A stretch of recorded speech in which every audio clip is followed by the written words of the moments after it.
la recta final. ¿Y cómo viene? Estamos tranquilos porque cuando vos das tu mejor esfuerzo no tenés nada para recriminarte. Ahora llega el momento en el cual la gente decide, pero nosotros estamos dando nuestro mejor esfuerzo. Quedan ya pocos días de campaña. Nosotros hacemos nuestro cierre de campaña el día lunes en el Movistar Arena a las 19 horas. ¿Lunes? Sí, el lunes. Así es que ya después... En el mismo lugar donde está cantando Luis Miguel ahora. Exactamente. Sí, es un lindo lugar. Hay que llenarlo, ¿eh? Bueno, vamos a tratar de hacer los mejores esfuerzos para lograrlo. Creo que son 12.000 o 13.000 localidades, ¿no? 15.000. 15.000. Muy bien. Sí. Muy bien. ¿Lo espera? ¿Cómo lo sueña? ¿Como un gran show?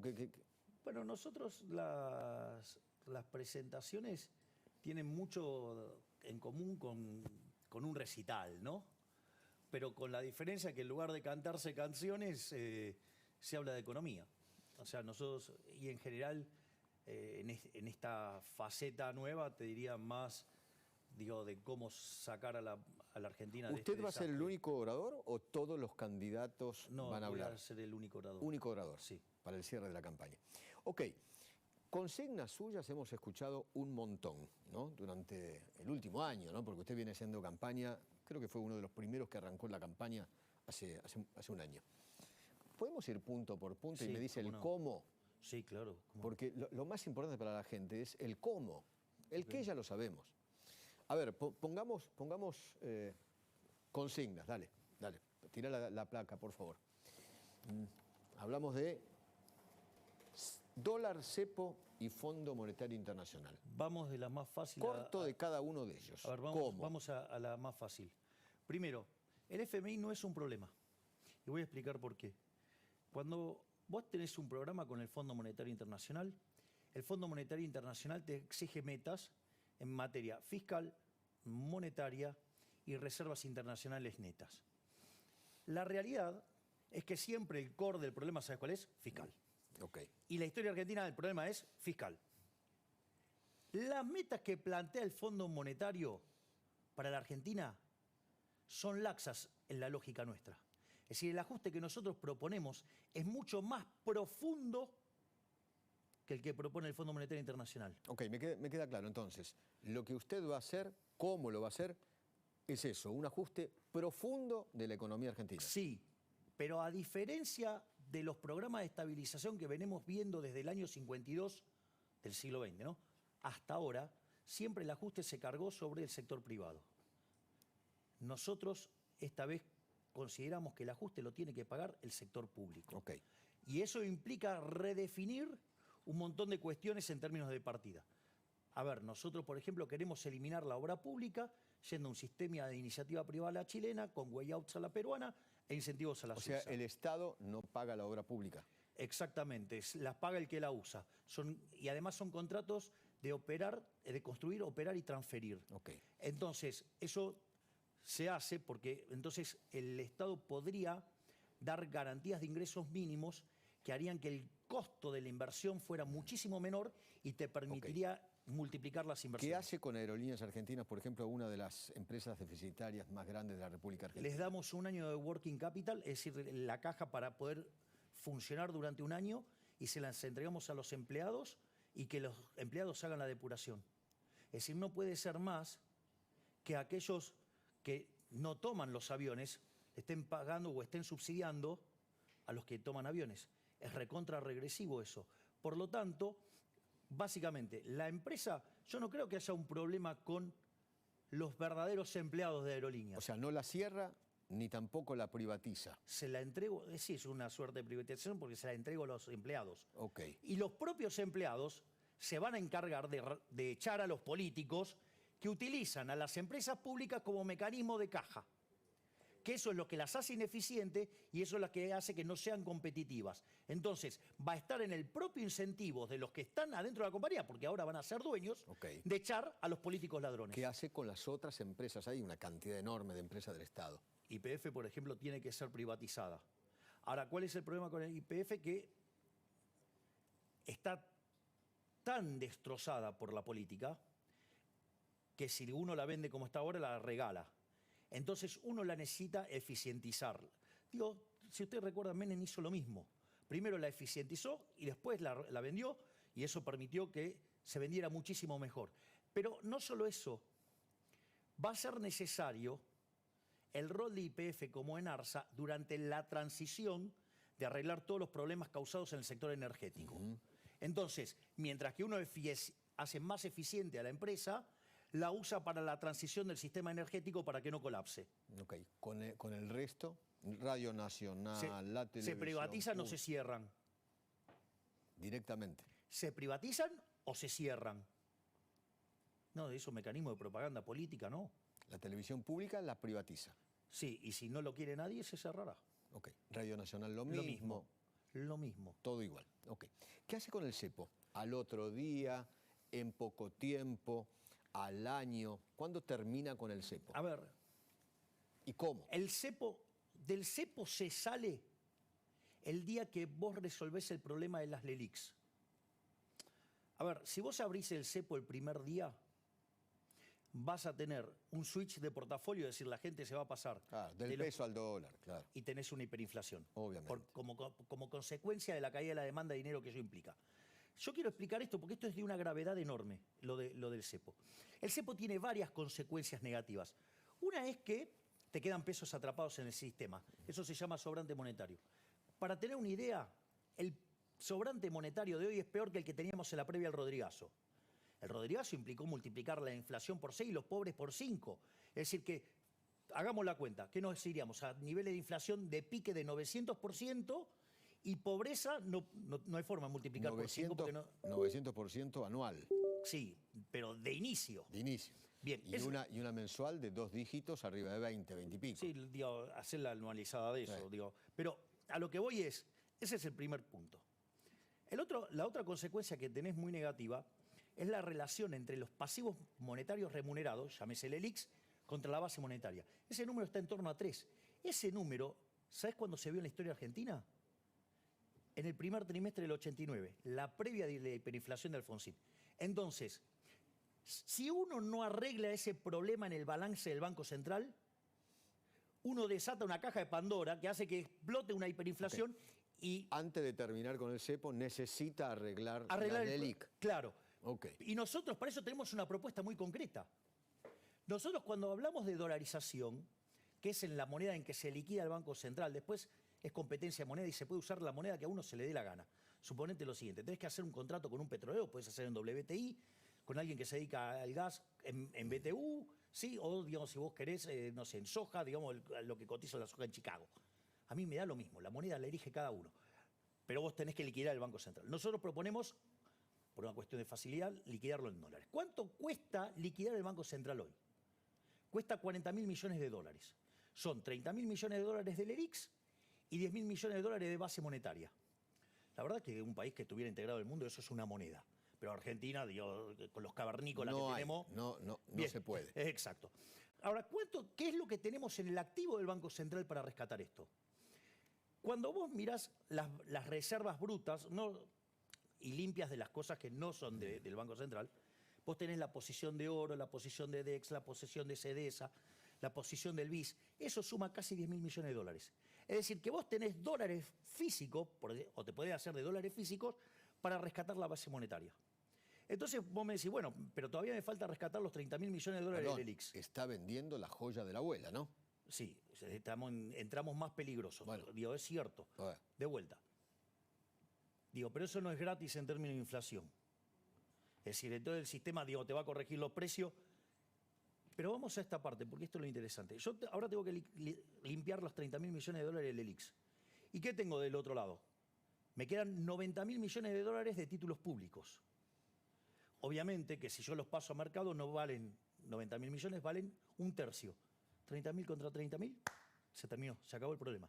Por lo tanto, en la medida que vos estructurás la salida de las LELIQs, a partir de ahí se saca el cepo. Pero entonces del cepo no se sale inmediatamente. No es instantáneo. Eso lleva un tiempo hasta que terminás con la bomba o termina con la bomba hasta que se limpia de las LELIQs. Okay. Exacto, porque si no es una hiper.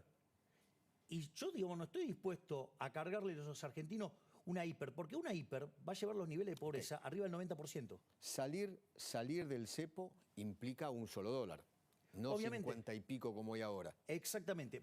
Se unifica el mercado de cambios. Bueno, pero esto es una... ¿Eso es automáticamente o cuando se termine con las LELIC? Cuando se limpia el cepo, abrís. Ah, ok. Cuando se limpia el cepo, se abre. ¿Y eso en cuánto cree usted que lo puede hacer? Como mucho, ¿Usted asume? Como mucho 3 meses. Diciembre, enero, febrero, en marzo del año que viene, más o Exactamente. menos. Exactamente. Ok. Vamos a los otros temas, porque hay temas muy preocupantes. Inflación. Uno de los grandes temas. ¿Cómo hace usted para terminar con la inflación, para bajarla? Vamos por definición y vemos por qué la vamos a erradicar de por vida, la inflación. La inflación Mire es... que queda grabado eso, ¿eh? Con Mauricio Si Macri... nosotros llegamos al poder, si yo soy presidente y dolarizo, es decir, elimino el Banco Central, se terminó la inflación en Argentina. Mire que Por Mauricio eso tomo Macri en campaña, como usted ahora, dijo es fácil, en Está bien, 5 minutos. ¿Sabes cuál es el la problema termina. de Eduardo? Que él se rodeó de radicales, de la coalición cívica y de las palomitas, digamos, que le jugaban todos en contra. Vamos por esto. La inflación es siempre y en todo lugar un fenómeno Ok. monetario que se ¿Cómo la genera erradica? por un exceso de oferta de dinero, ya sea o porque emití o porque cayó la demanda, o las dos cosas que hacen que el poder adquisitivo del dinero caiga, es decir, todos los precios despreciados en pesos suben. A ver, si yo estoy hablando de eliminación del Banco Central, desaparece el peso. Por lo tanto, la cantidad de dinero dentro de la economía lo determinan los agentes. Por lo tanto, demanda y oferta siempre están mapeados. ¿Sabe qué quiere decir? No puede perder poder adquisitivo la moneda que elijan los argentinos. Y además, puede ser el dólar o puede ser de vuelta el renminbi, o sea, el yuan, puede ser la libra esterlina, o puede ser el yen, el que quiera, a mí me da lo mismo. Se terminó la inflación. ¿Por qué? Porque le rompí la máquina de imprimir billetes a los políticos ladrones. Pero la inflación entonces la erradica el día que se termina el Banco Central. Exactamente. Pero el Banco Central usted no lo elimina el primer día. Eso también es cierto que no se elimina el primer día. Nosotros estamos, por ejemplo, en el caso de Ecuador, el proceso de la dolarización tardó 9 meses. Perdón. Entonces, con usted como presidente, mínimo en 9 meses todavía Exactamente. va a haber alta inflación. Sí. A ver, y hay algunas cosas todavía para analizar. Ecuador, ¿qué hizo? Le exigió a la gente que cambie los sucres por dólares en 3 meses. ¿Cuál es el problema? Es un problema de índole operativo. El billete más grande de Argentina, que encima hay poquitos, que es el 2.000 pesos, son menos de 4 dólares. Exactamente. ¿Qué quiere decir esto? Que tenemos un problema de coordinación o de organización, que necesitamos billetes chiquitos que no tenemos. Eso hizo que, por ejemplo, en Ecuador lo quisieron hacer en 3 meses, no pudieron, a los 6 meses tampoco, recién pudieron a los 9 meses. Esa es una alternativa. La otra alternativa es utilizar la del Salvador. Que esto es, básicamente la gente cambiaba los colonos por dólares cuando se le daba la gana. Ese proceso demandó 24 meses. Ahora, hay algo interesante, que esto es lo interesante de la propuesta de Emilio Campo, que, digamos, tiene un montón de elementos muy positivos, es, vos dejás que la gente cambie los dólares. Ahora, cuando convirtió 2/3 de la base, digo, es como una suerte de plebiscito y ahí se dolariza obligatoriamente y ahí queda la economía dolarizada. Como poco deben ser 9 meses, como mucho deben ser 24 meses. Pero de acá a 2 años se terminó el problema de la inflación. 2 años como máximo, según usted. Ok. Willy. En el caso eventual, obviamente, de que asumas el 10 de diciembre, inmediatamente vas a tener que tener un presupuesto aprobado. Y mi pregunta ahí está relacionada con qué número le pones en lo fiscal, equilibrio fiscal, primario, superávit, cuánto le pones de superávit y qué número le pondrías de inflación y crecimiento. A ver, vamos por parte.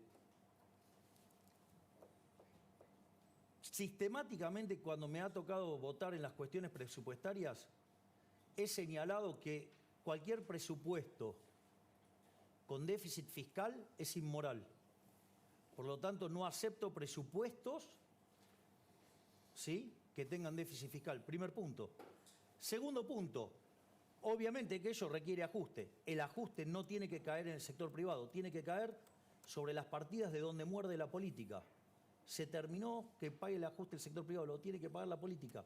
Entonces, no acepto ningún presupuesto con déficit fiscal. No acepto ningún presupuesto, ¿sí? Que tenga aumento de impuestos. Si quieren hacer otra cosa, no sale y gobernaré con el del anterior.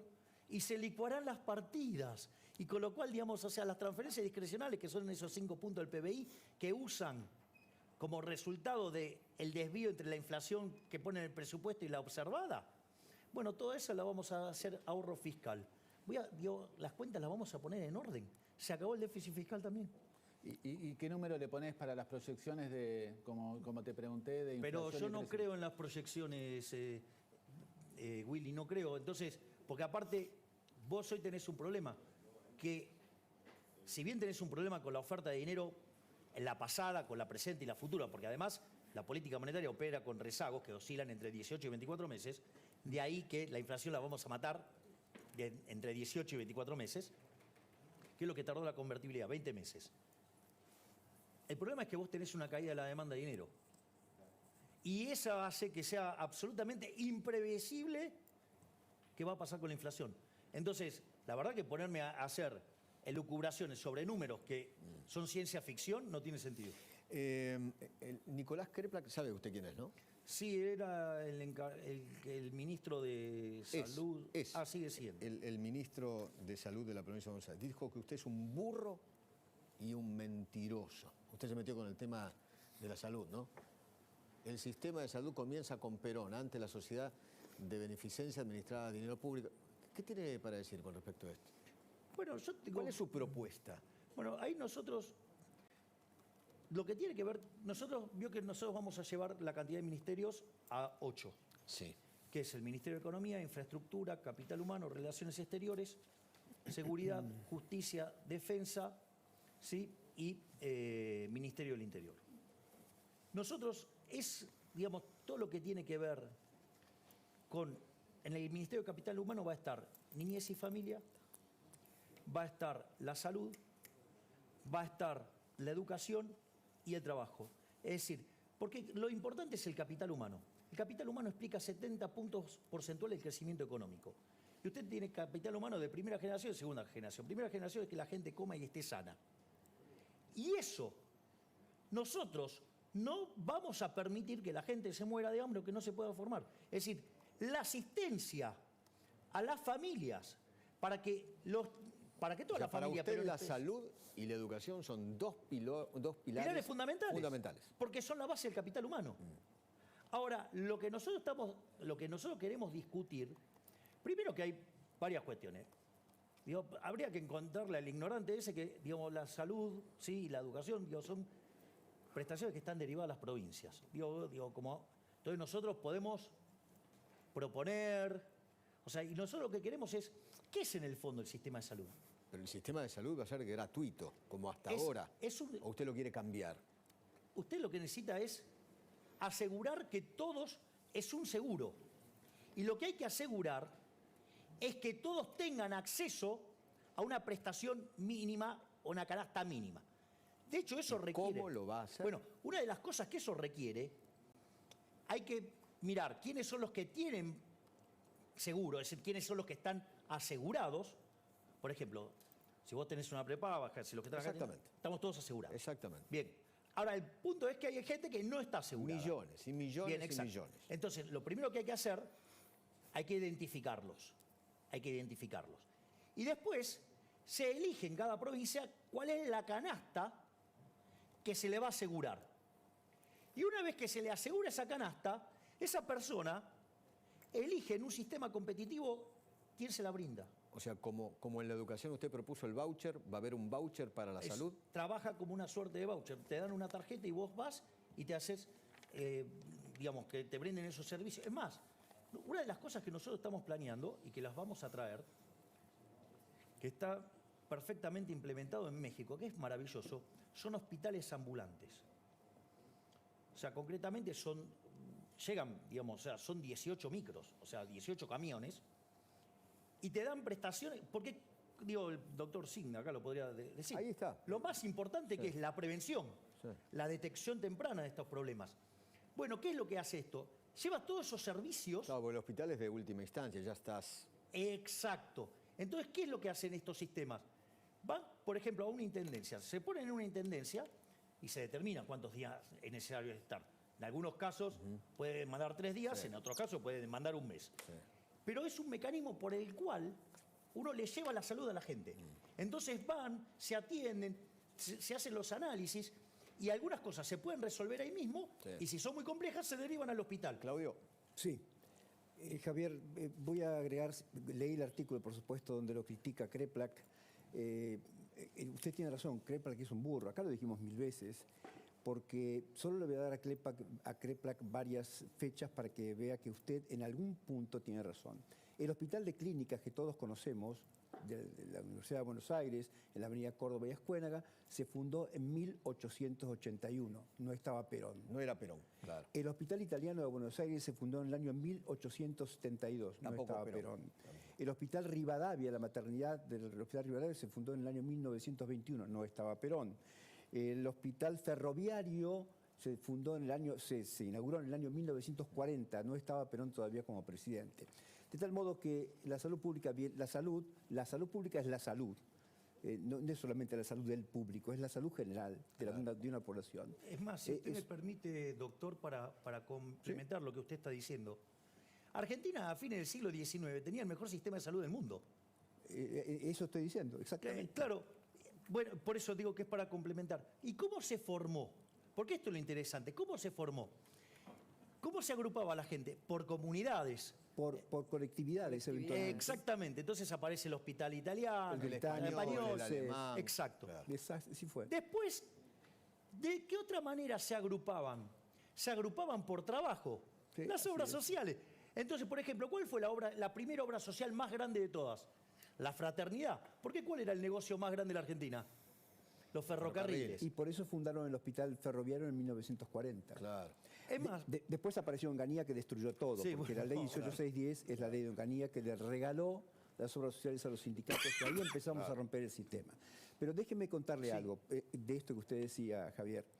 En la Argentina hay ya una propuesta mínima de asistencia o de acceso a la salud que se llama Programa Médico Obligatorio, PMO. Esto lo creó el ministro Alberto Massa en la época de Menem y todavía sigue funcionando. Usted tiene que garantizarle prestaciones mínimas y el PMO debería actualizarse, por supuesto. Es una propuesta de beneficios mínimos indispensables para cualquier persona. es la canasta de seguros que mencionamos recién, Exactamente, doctor. por eso digo, existe ya, hay que mejorarla y generar equidad en salud, que es el término que yo le propongo que use, la equidad en la salud, la equidad en el acceso a la salud. Creo que esto es lo que deberíamos profundizar un poco. Pero lo que dijo Kreplak es una burrada, está claro, porque antes de Perón había salud. No hay absolutamente ninguna. Perón encontró un secretario de salud que se llamó Carrillo y organizó alguna cosa vinculada con la propuesta de generar más camas en la República Argentina, que también lo podemos discutir cuando quiera. Lo cierto es que hace falta tender puentes entre todos estos subsistemas. Y la verdad es que a lo mejor un seguro universal de salud, al tipo como se hace en Europa, como se hace en Italia o en Francia o en Gran Bretaña, podría ser una alternativa absolutamente es lo que nosotros válida. estamos proponiendo. Usted lo llama voucher, en Europa lo llaman Está bien, pero seguro. Porque ahí el punto es si yo decido financiar a la demanda o a la oferta. Cuando yo decido financiar la demanda, genero competencia y genero bienes de mejor calidad. Claro. Ese es el trick.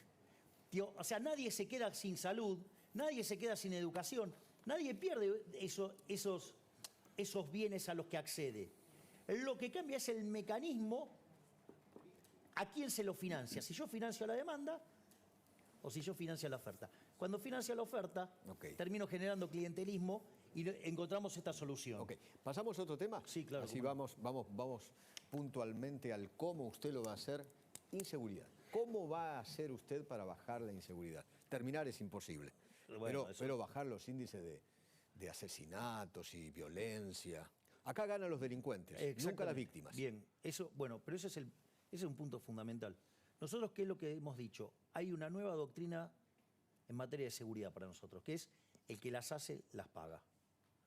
¿Qué quiere decir esto? Se terminó con el zafaronismo. Porque ¿qué es lo que hizo el zafaronismo? Puso a la víctima en el lugar del victimario y al delincuente como una víctima. O sea, invirtió Una víctima de la sociedad. Exacto, invirtió los planos. Entonces, Esto pasó a mediados de los 60 en Estados Unidos, en New York. Esto fue lo que inspiró a Gary Becker a escribir lo que se llama el artículo Crimen y Castigo, donde desarrolla el análisis económico del derecho, cuya aplicación práctica, ¿quién es? Giuliani, y funcionó muy bien. Ese es, si usted quiere, nuestro... El sistema de las ventanas rotas. Exactamente. Es decir, si rompen una ventana y la pagan... Si empiezan por el delito menor y no haces nada como Estado, seguramente va a aparecer un delito mayor. Ese es el primer punto, o sea, una doctrina de seguridad. Otra cosa que nosotros proponemos, las áreas de seguridad interior y la defensa nacional e inteligencia van a estar integradas. De hecho, esta es la primera vez en la historia que un vicepresidente en Argentina no va a ser decorativo. Es decir, Victoria Villarruel va a estar a cargo de, va a hacer algo que lo va a organizar ella, los temas de seguridad interior y defensa nacional. Y eso, estas fuerzas tienen que trabajar de modo integrado, porque si trabajan de modo integrado, el combate con el crimen es mucho más fácil. Pero perdón, espere porque está metiendo en un tema muy urticante, porque una cosa son las fuerzas de seguridad y otra cosa son las Fuerzas Armadas. Bien. Las Fuerzas Armadas no pueden estar para combatir el delito. No. Lo que estoy diciendo es... Estamos hablando de inseguridad. Que hay algunas cosas que tienen que estar integradas en términos de manejo de la información y división del trabajo. Eso quiere decir. Ahora, esto implica, de hecho, los uniformados, o sea, el ejército no se puede meter a... Hay una ley. Exacto. Hay una ley. Bueno, pero aparte tiene que ver con la Convención de Ginebra. No pueden hacer inteligencia, no pueden... Por eso. Okay. No, pero por eso. No estoy diciendo que lo vamos a mandar para eso. Lo que estoy diciendo es que el sistema tiene que estar integrado para eficientizar... Y son una parte del Estado. Bien, exacto. Entonces, que es otra cosa distinta. Y de hecho, fíjese que cuando han pedido que había que llevar al ejército, tanto Victoria como yo hemos dicho que no. Porque un uniformado no puede poner a tirarse a alguien que está disfrazado de civil. Está claro, ¿no? No. ¿Qué es el disfrazado Uno de puede civil? ser, hay algunos que sí son civiles y hay otros que están disfrazados. Y aún así no lo puede hacer por la Convención de Ginebra. Por eso... usted habla de fuerza de seguridad disfrazado de civil, ¿a eso? No. Lo que estoy diciendo es que usted puede tener ataques que se muestran como civiles y no lo son. Ok. Creo que fui bastante claro. Ok. Entonces, igual así, usted no le puede tirar. Obvio. Por la Convención de Ginebra. No le puede tirar. Ok. ¿Por qué, no funciona cuando usted manda al ejército a hacer este tipo de cosas? Como pasó en México o como pasó, en Colombia. Porque, hoy la sociedad puede estar pidiendo eso, usted va y cumple ese requerimiento y después viene un gobierno de izquierda, quiere revisar todo y todos quedan presos. Todos presos por delito de lesa humanidad. Por eso nunca funciona. De hecho, vamos a otros temas. Entonces, eso requiere modificar ciertas leyes. Nosotros estamos planeando modificar la Ley de Seguridad Interior, estamos proponiendo reformar la Ley de Defensa Nacional, reformar la Ley de Inteligencia, hay que reformar el Código Penal procesal y el sistema de cárceles. Y todo el sistema tiene que estar construido para que el que las hace, las paga. Y hay un elemento muy importante, que es toda una revalorización de las fuerzas. Ya sea por el hecho de darle el respaldo a la fuerza de seguridad. No puede ser que la policía me está cuidando a mí, viene un delincuente, me cuida, sucede que después tiene un problema porque hizo su trabajo bien. Acá lo que vamos a bancar nosotros es a la fuerza de seguridad. Acá se va a revalorizar el rol de la fuerza de seguridad a todas. A todas. Ya sea los que nos tengan que defender de los enemigos externos o los que nos defienden puertas adentro. Okay. Pero, no puede ser... Lo mismo, usted me está hablando de delincuencia común. Exacto. ¿Qué va a hacer con los narcotraficantes? El narcotráfico. Al narcotráfico hay que ir y perseguirlo. ¿Le puedo dar un dato? Sí. ¿Cuántas personas de la fuerza de seguridad que combaten el narcotráfico murieron en Rosario? Desconozco el dato. Gaby, ¿sabés? No, seguramente se refiere a la policía de Santa Fe, que no murió ninguna. Ninguna. Significa que son parte del problema. Claro. significa que el poder político es cómplice. Bueno, nosotros no vamos a ser cómplices de eso. Está claro que el problema está entonces en la órbita política. Es una decisión Política. Bueno, nosotros tenemos la decisión de terminar con eso. Con la delincuencia común también es una decisión política. Obvio. Ok. Pasamos, Guada, vos querías preguntar algo, ¿no?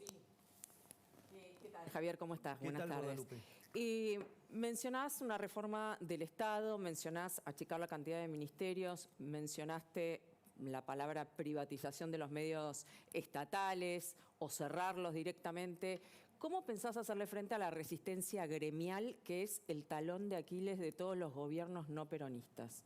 A ver, yo creo que una de las cosas que nosotros estamos planteando, y es parte de nuestro Ministerio de Capital Humano, es la modernización del sistema laboral.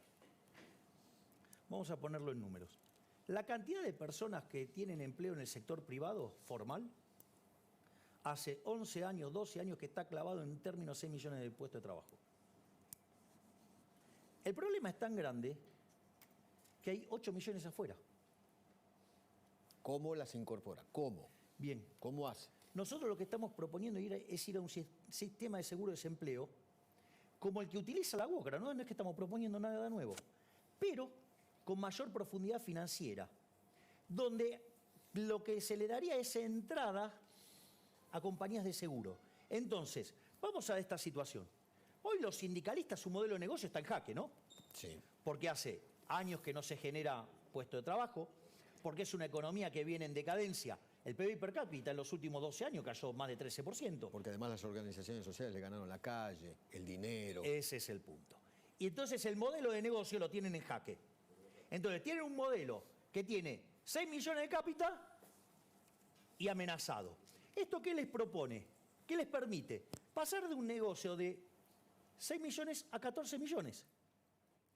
Hay un negocio que tiene que ver con 8 millones de cápitas en términos de seguro. ¿Quién lo va a aprovechar?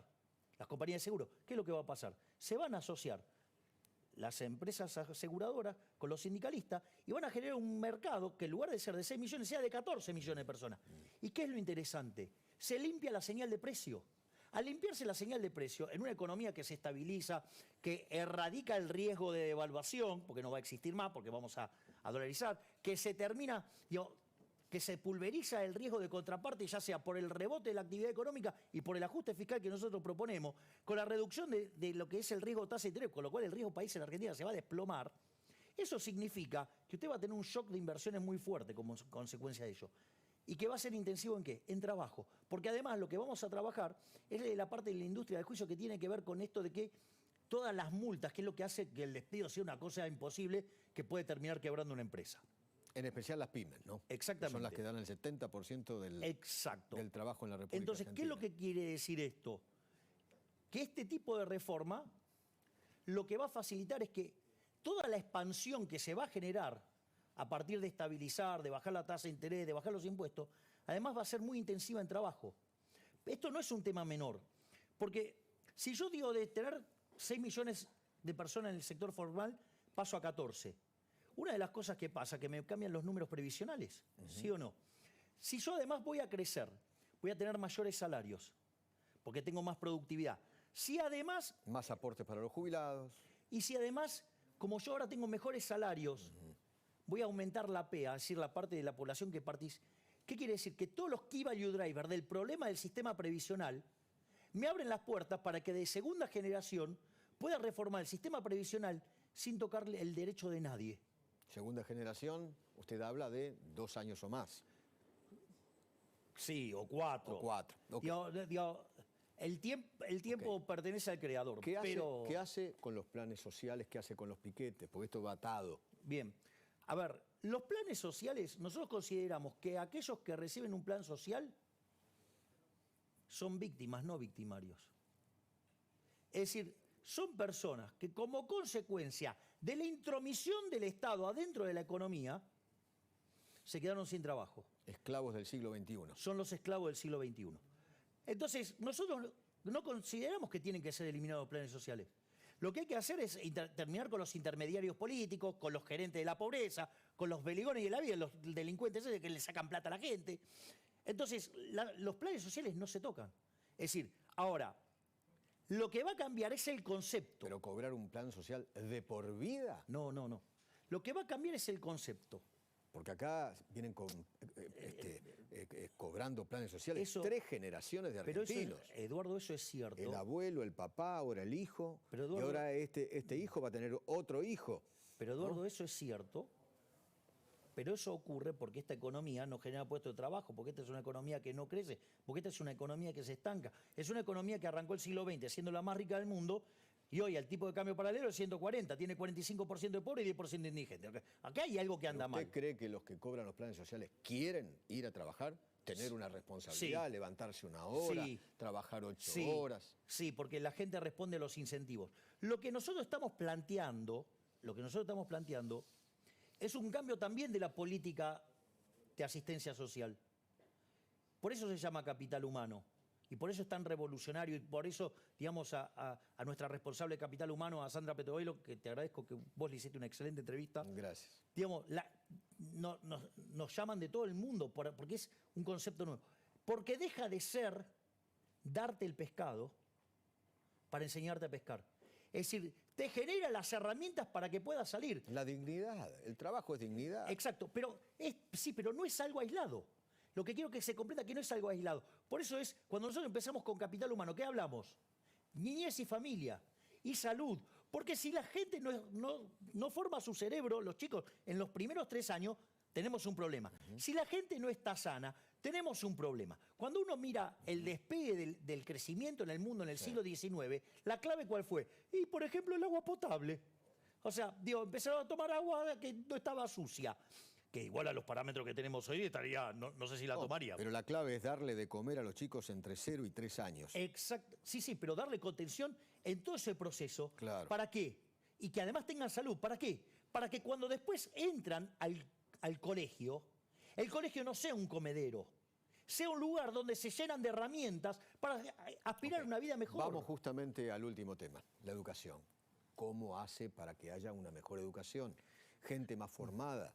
Bueno, por Porque el eso. conocimiento es la clave en un país. Yo estoy totalmente de acuerdo. Si yo estoy diciendo que 70 puntos del crecimiento económico lo que implica el capital humano, está claro que para mí capital humano y Gary Becker, digamos, son Es casi... mejor que el litio, la soja, la ganadería, todo junto. Exactamente, le voy a explicar por qué.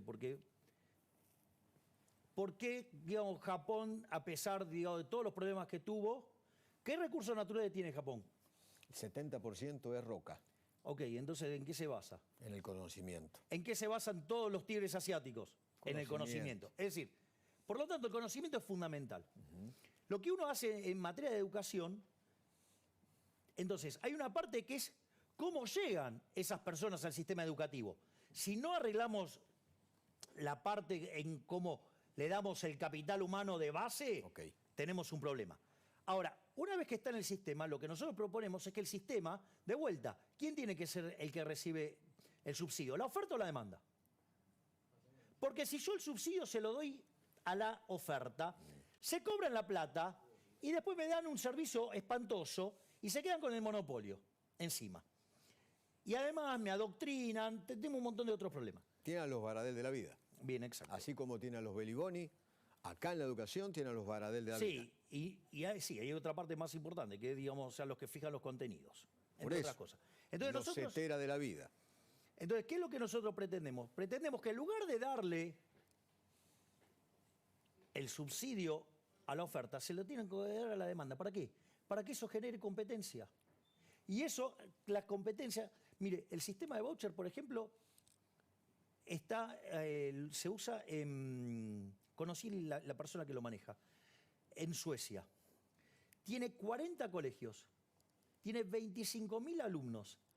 Los que participan de ese programa son los mejores en ciencia, los mejores en inglés y los mejores en matemática. El resultado es... Pero se matan por entrar en esos colegios. Y no es que usted no tiene el financiamiento está. Va con un voucher, pero ¿qué se genera? Competencia. ¿Qué me van a decir? ¿Que los suecos tienen mala educación a nivel mundial? Entonces, ¿se puede hacer? Sí. Ok. El problema es que vamos contra los que manejan esas cajas. Y ahí está el problema. El problema no es que Usted no puede hacer cosas... Termina con las mafias, digamos. Exactamente, porque de ahí también come la política. Ok. ¿Le puedo pedir un favor? Sí, claro. 30 segundos. Charlamos 40 minutos. 40 minutos. Se me pasó como si nada. No, mejor. 30 segundos, ¿por qué deberían votarlo el 13 de agosto? Lo único que tengo para decirles, argentinos, es que una Argentina distinta es imposible con los mismos de siempre. No podemos pretender resultados distintos haciendo siempre lo mismo. Y hoy, básicamente, el problema radica es que la solución está en manos del propio problema. Por eso los únicos que venimos a proponer una solución verdadera somos nosotros, los liberales, que proponemos un cambio de 180 grados para volver a los valores de Alberdi, volver a las ideas de la libertad y que esto sirva para ponernos de pie y que de acá a 35, a 45 años volvamos a ser una potencia mundial. Gracias, Gabriel. Gracias, Eduardo. ¿Todo bien? Todo bien. Gracias. Gracias. Muchas Figurita gracias. difícil, pero lo tenemos acá. ¿Todo bien?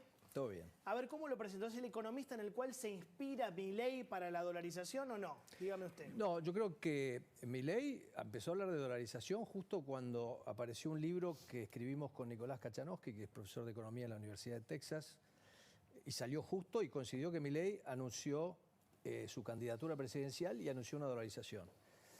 Y la dolarización que él anunció es distinta a la que nosotros proponíamos en el libro. Así que yo siempre digo, hay muchísimas maneras de implementar una dolarización, es como un término genérico, entonces cuando la gente dice estoy a favor, estoy en contra de la dolarización, en realidad estás hablando de algo que tiene múltiples maneras de ser implementado que son distintas. Pero antes de entrar en el cómo, el por qué y todo, ¿por qué cree que porque entra mucho culturalmente la gente? Entra mucho Interesa. porque somos un país adicto a la inflación. Vos pensás que todos los países del Cono Sur han tenido hiperinflación, digamos, en los 70, 80, Chile, Perú, Bolivia, Uruguay, Brasil tuvo 2 hiperinflaciones. Sin embargo, de los últimos 20 años tiene inflación de un dígito anual, todos estos países. ¿Qué quiere decir? Tuvieron las mismas experiencias que tuvimos nosotros, traumáticas de hiperinflación, pero aprendieron. Nosotros